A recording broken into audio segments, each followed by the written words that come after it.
Assalamualaikum warahmatullahi wabarakatuh. Selamat datang di First Story.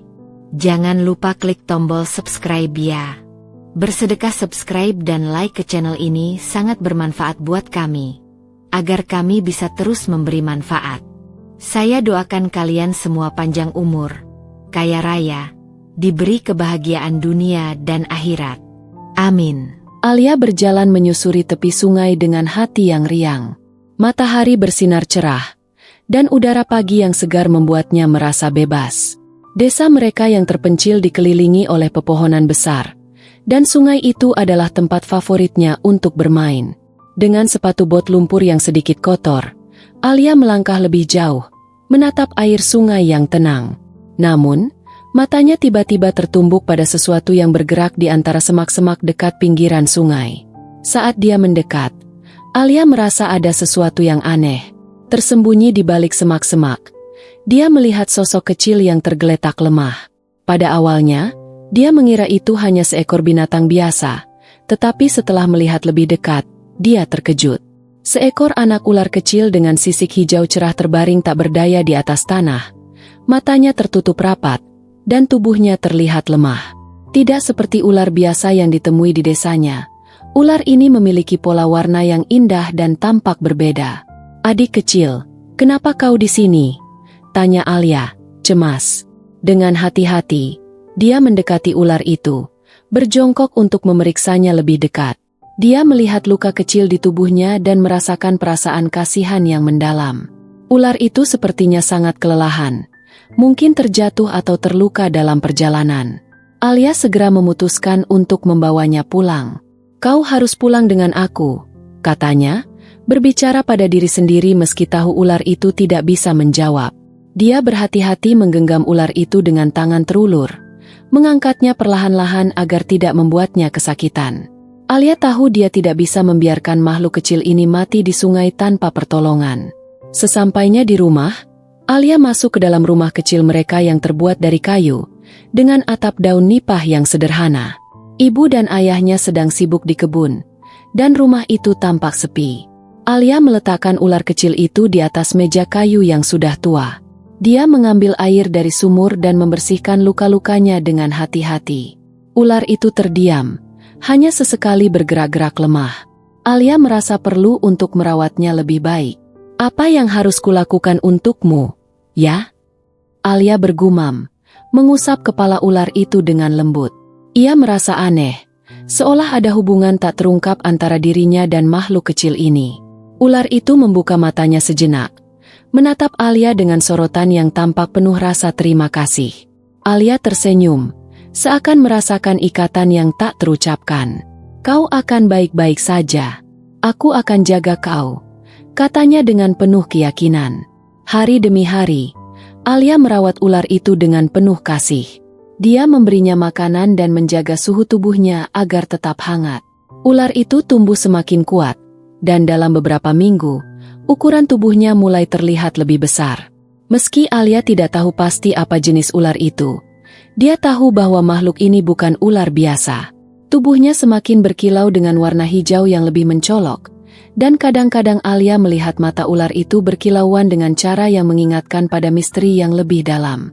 Pada suatu pagi, saat Alia membuka pintu untuk memberi makan ular itu, dia terkejut melihat ukurannya yang sudah hampir sebesar lengannya. Ular itu sudah mulai bergerak lebih lincah, meski masih memerlukan bantuan untuk bergerak dengan nyaman. "Aduh, kau semakin besar saja, ya?" Alia tertawa geli, meskipun ada rasa khawatir di dalam hatinya. Dia khawatir jika ular itu tumbuh terlalu besar, ia mungkin tidak bisa merawatnya lagi. Namun, ular itu tampak semakin jinak dan sangat bergantung padanya. Setiap kali Alia pulang dari sekolah, ular itu akan menunggu di sudut rumah, seakan memastikan Alia kembali dengan selamat. Seiring waktu, Alia mulai merasakan perlindungan dari makhluk itu, seolah ular itu tahu apa yang dia butuhkan. Bahkan saat Alia merasa takut atau kesepian, ular itu selalu ada di dekatnya, menawarkan kenyamanan dengan keberadaannya yang besar dan kuat. Pada suatu hari, saat Alia sedang bermain di halaman belakang rumah, dia mendengar suara gemuruh di atas atap. Ketika dia menoleh, matanya terbelalak melihat ular itu, yang kini sudah cukup besar, melingkar dengan tenang di atas genteng rumah mereka. "Wah, kau sudah cukup besar, ya?" kata Alia dengan tercengang. Ular itu kini lebih panjang dari tubuhnya dan hampir memenuhi seluruh atap rumah. Meski awalnya merasa khawatir dengan ukuran ular yang semakin besar, Alia merasa aman dengan kehadirannya. Ular itu tidak pernah menunjukkan tanda-tanda agresi, malah selalu menjaga rumah mereka dari jauh, dengan cara yang tenang dan penuh kewaspadaan. Ketika angin kencang datang atau hujan deras melanda, ular itu tetap berada di atas rumah, mengawasi segala sesuatu yang ada di sekitar mereka. Seperti sebuah penjaga yang tak terlihat, siap melindungi Alia dan keluarganya dari bahaya yang tak terduga. Namun, saat desa mulai mendengar kabar tentang ular raksasa yang hidup bersama Alia, mereka mulai memperhatikan dengan cemas. Beberapa orang di desa mulai berbicara bisik-bisik, khawatir akan keberadaan ular itu. Ada yang beranggapan bahwa ular besar seperti itu berbahaya dan bisa menyerang kapan saja. Alia tahu bahwa mereka tidak akan bisa menjaga rahasia ini terlalu lama. Setiap hari, ia merasa semakin terjepit oleh ketidakpastian. Apa yang harus dia lakukan jika orang-orang mulai mencari ular itu? Suatu pagi, Alia duduk di tepi sungai, memandangi air yang mengalir dengan tenang. Ular itu, yang kini sudah lebih besar dari rumahnya, melingkar di atas genteng rumah, beristirahat setelah malam yang panjang. Alia memandang ular itu dengan rasa syukur dan kekhawatiran bercampur aduk. Dia tahu, meskipun ular itu adalah teman dan pelindung terbaik yang pernah dia miliki, ada dunia di luar sana yang tidak mengerti hubungan mereka. "Apa yang harus kita lakukan sekarang?" tanya Alia pada dirinya sendiri, memandangi ular yang terbaring di atas genteng. "Apa yang terjadi jika mereka datang dan mencoba melukai kita?" Meskipun dirinya sangat mencintai ular itu, Alia merasa beban yang berat karena dunia luar yang tak mengerti. Tetapi, ia juga tahu bahwa dia tidak bisa menyerah pada persahabatan ini. Dalam hati, Alia tahu satu hal yang pasti, selama ular itu ada, ia tidak akan pernah merasa sendirian. Dalam dunia yang terkadang terasa penuh bahaya, ia menemukan kedamaian dan perlindungan dalam bentuk yang tidak pernah ia bayangkan. Seperti seorang teman yang tidak pernah meminta imbalan apapun, ular itu selalu ada untuknya, dengan cara yang sederhana namun sangat berarti.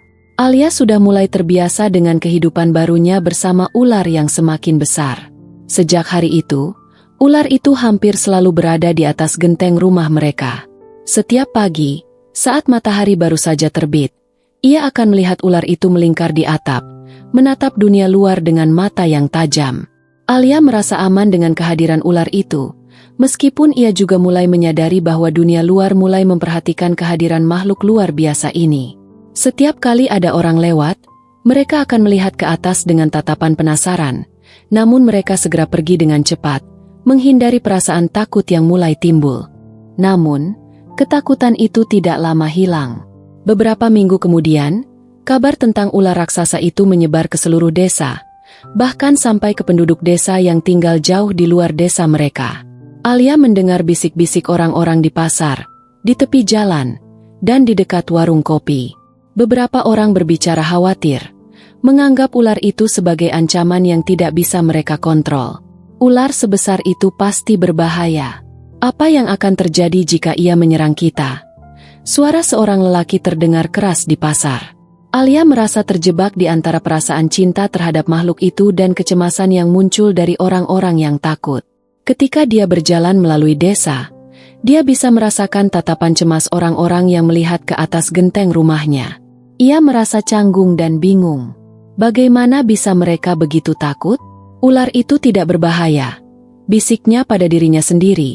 Tetapi dia tahu bahwa alasan mereka bukan tanpa dasar. Ular itu telah tumbuh begitu besar, dan mereka tidak mengerti hubungan yang dia miliki dengan makhluk tersebut. Pada suatu sore, ketika Alia sedang berjalan pulang, dia bertemu dengan Pak Karto, seorang tetangga yang sudah cukup tua. Pak Karto melihat ke arah rumah Alia, matanya terbuka lebar seolah-olah baru saja menyadari sesuatu. "Alia," katanya dengan suara pelan, "itu ular di rumahmu itu benar-benar ular anaconda, bukan? Ular seperti itu tidak seharusnya hidup di sini." Alia tersentak. Dia tahu bahwa orang-orang di desa mulai curiga. Tetapi kata-kata Pak Karto menggetarkan hatinya. Tidak, Pak Karto. Dia tidak berbahaya. Dia hanya ingin hidup bersama kami, jawab Alia, mencoba meyakinkan pria itu, meskipun ia merasa sedikit gugup. Pak Karto menatapnya dengan mata yang penuh kekhawatiran. Alia, ular itu bisa tumbuh lebih besar lagi. Apa yang akan kamu lakukan jika dia melukai orang? Kau tidak bisa biarkan dia tetap di atas rumah itu. Itu terlalu berbahaya.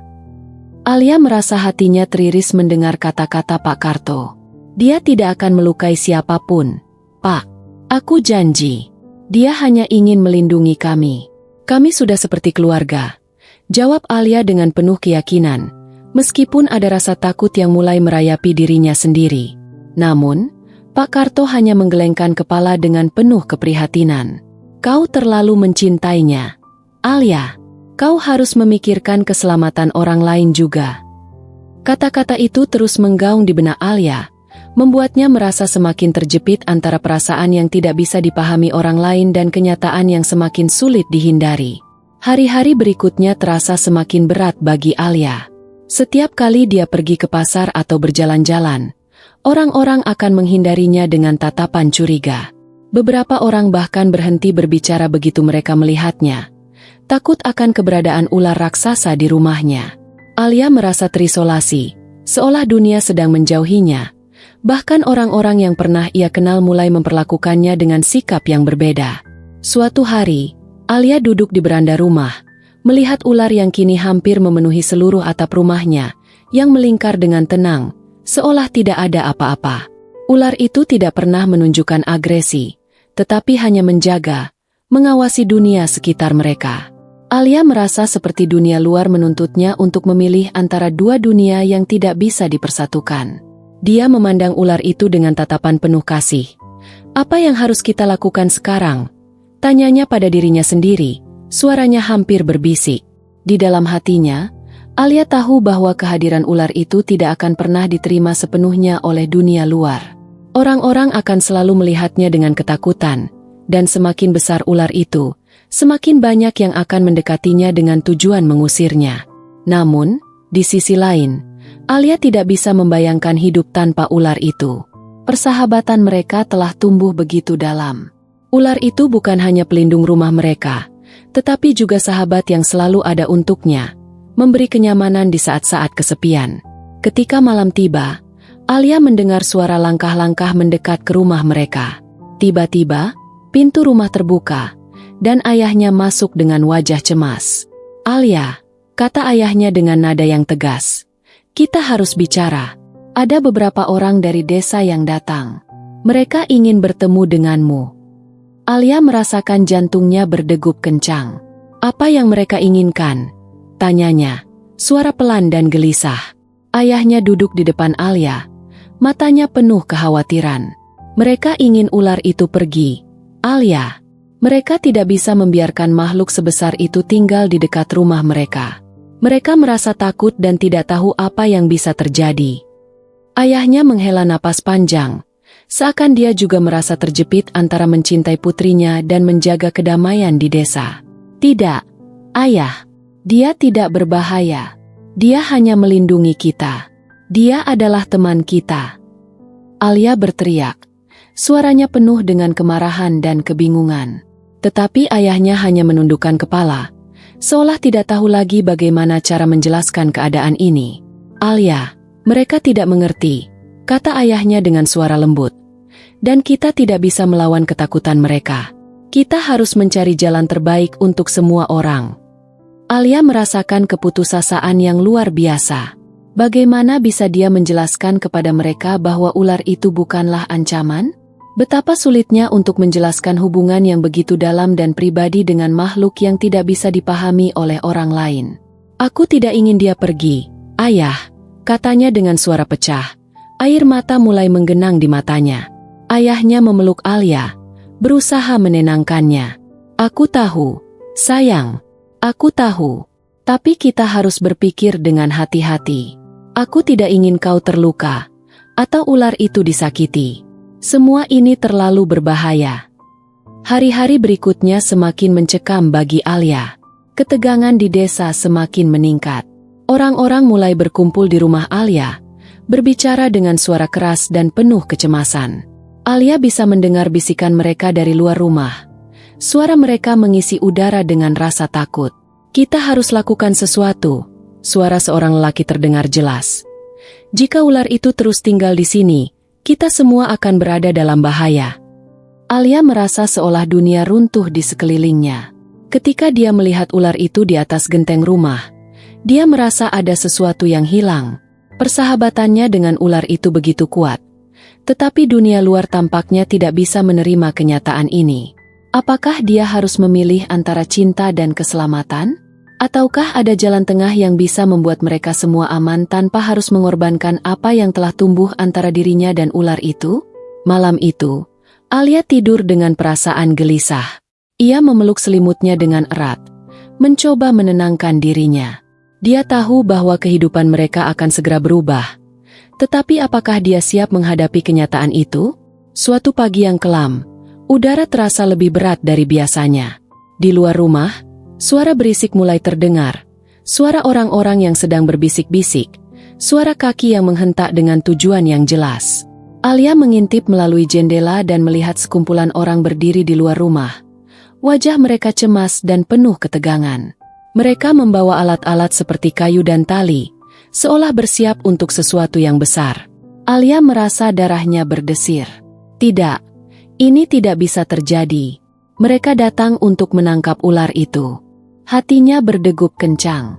Alia tahu bahwa ia tidak bisa membiarkan ular itu terluka.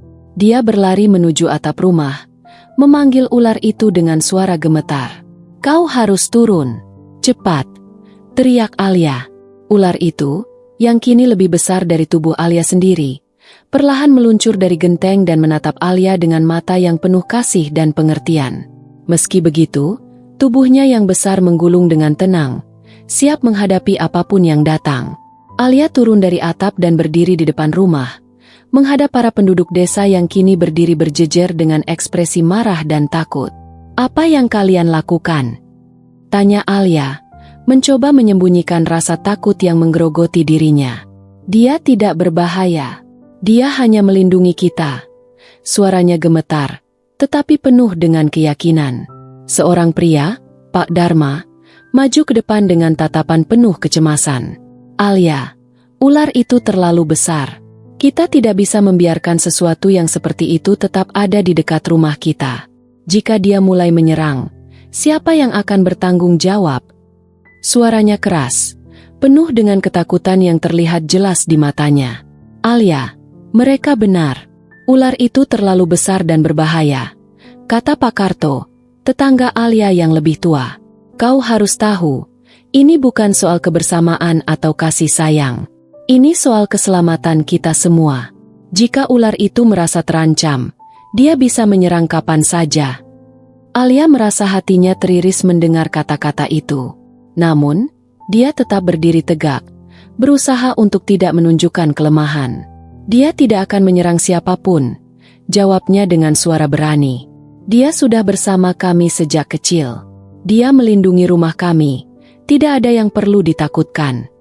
Pak Dharma melangkah lebih dekat. Ekspresinya semakin tegas. "Ini bukan hanya tentang kau dan ular itu, Alia. Ini tentang keselamatan semua orang di desa ini. Kami tidak akan membiarkan ini berlanjut." Di belakangnya, para penduduk desa mulai mengangguk setuju, tanda bahwa mereka mendukung keputusan Pak Dharma. Alia merasa semakin terpojok. Apa yang harus dia lakukan? Dia tidak bisa membiarkan ular itu disakiti. Dia tahu, lebih dari siapapun, bahwa ular itu bukan ancaman. Dia telah menjadi pelindung, teman yang setia, yang selalu ada di sana ketika ia merasa kesepian. Namun, bagaimana bisa dia meyakinkan orang-orang yang hanya melihatnya sebagai makhluk berbahaya? Saat suasana semakin memanas, sebuah suara terdengar dari belakang. Suara yang lembut namun penuh wibawa. "Cukup!" teriak Alia, berusaha mengendalikan situasi. "Kalian tidak mengerti. Ular ini bukan musuh, dia adalah pelindung kami," kata Alia dengan penuh keberanian, meskipun ada rasa cemas yang semakin menggerogoti dirinya. Namun, kata-kata Alia tidak cukup untuk meredakan ketegangan yang ada. Orang-orang mulai mendekat, membawa tali dan alat untuk menangkap ular itu. Alia bisa merasakan ketakutan yang meluap dari mereka, dan saat mereka mulai bergerak menuju ular, perasaan takut dan panik muncul dalam dirinya. Tidak, dia tidak bisa membiarkan ini terjadi. Alia berlari menuju ular itu, mencoba menghalangi mereka. Dengan ketegangan yang mencekam, tiba-tiba ular itu mengangkat tubuhnya yang besar dan melilitkan sebagian tubuhnya di sekitar rumah, membuat kerumunan mundur sejenak. Namun, ular itu tidak menunjukkan tanda-tanda menyerang. Dia hanya melindungi Alia dan rumah mereka dengan cara yang tidak mengancam. Melihat itu, para penduduk desa mulai berhenti sejenak, bingung antara ketakutan dan rasa iba. Alia berlari menuju ular itu, menatapnya dengan penuh kasih. "Jangan khawatir, aku di sini," bisiknya, meskipun ada rasa takut yang membayangi dirinya. Dalam sekejap, tubuh besar ular itu mengangkat dirinya dengan lembut, melingkar di sekitar Alia, melindunginya seperti seorang ibu yang melindungi anaknya. "Jangan sentuh dia," kata Alia dengan penuh tekad, menatap para penduduk desa yang masih bingung. "Dia tidak akan menyerang jika kalian tidak menyakiti kami." Pak Dharma, yang awalnya penuh dengan kecemasan, berhenti sejenak dan melihat ke arah ular itu. Dia bisa merasakan ketegangan di udara. "Alia," katanya dengan suara yang lebih tenang, "ini bukan soal apakah dia menyerang atau tidak. Ini soal kita tidak tahu apa yang akan terjadi. Kita tidak bisa mempertaruhkan keselamatan desa hanya karena kita tidak tahu apa yang bisa dilakukan ular itu." Alia menatap Pak Dharma dengan mata penuh air mata, tetapi ia tetap berdiri tegak, melindungi ular itu. "Aku tidak bisa memilih antara mereka," kata Alia dengan suara yang hampir pecah. "Aku tidak bisa membiarkan kalian menghancurkan persahabatan kami. Ular ini telah menjaga kami selama ini. Dia hanya ingin melindungi kami. Tidak ada yang perlu takut." Para penduduk desa saling berpandang. Ada keraguan yang tercermin di wajah mereka. Ketakutan mulai mencair, tetapi rasa curiga masih ada. Tiba-tiba, suara keras terdengar dari kejauhan. Beberapa orang yang membawa senjata mulai maju, mencoba mengambil tindakan. "Cukup!" teriak Pak Dharma, mengangkat tangannya. Semua orang terdiam, mendengarkan kata-katanya. "Kita tidak bisa terus seperti ini. Ini bukan hanya tentang ular itu. Ini tentang bagaimana kita bisa hidup berdampingan tanpa saling menghancurkan." Pak Dharma menatap Alia dengan tatapan lembut, meskipun ada ketegangan di dalamnya. "Alia, aku tidak ingin melihat sesuatu yang buruk terjadi padamu atau ular itu. Kita harus menemukan jalan tengah." Alia menatap ular itu dengan penuh kasih. Dia tahu bahwa keputusan ini bukan hanya tentang dirinya, tetapi tentang bagaimana orang-orang di sekitar mereka bisa menerima kenyataan. "Aku akan pergi bersama ular ini," katanya dengan suara mantap. "Aku tidak bisa tinggal di tempat ini jika kalian tidak bisa menerima kami." Dalam hening yang panjang, para penduduk desa mulai berbicara pelan, saling bertukar pandang. Mereka tahu bahwa mereka tidak bisa mengabaikan perasaan Alia, tetapi ketakutan mereka terhadap ular itu masih ada. Mereka tidak bisa memahami ikatan yang begitu kuat antara gadis muda itu dan ular yang sangat besar. Namun, pada akhirnya, mereka tahu bahwa Alia telah membuat pilihannya. "Alia," kata Pak Dharma dengan lembut, "kalau itu yang kau inginkan, maka kami tidak akan menghalangimu.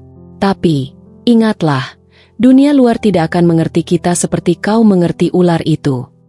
Alia mengangguk, menyadari bahwa kehidupannya akan berubah selamanya.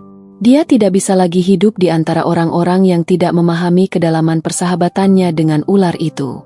Dengan perlahan, Alia berjalan menuju ular itu, memeluknya erat-erat. Mereka akan melanjutkan hidup mereka bersama, melangkah keluar dari desa itu menuju masa depan yang tak pasti, tetapi penuh dengan kepercayaan dan kasih sayang. Ular itu melingkar di sekitar Alia dengan lembut, seakan memberi pelukan balasan. Dunia luar mungkin tidak mengerti, tetapi bagi mereka berdua, itu sudah cukup. Mereka akan terus bersama, selamanya, melindungi satu sama lain dari segala bahaya yang menghadang.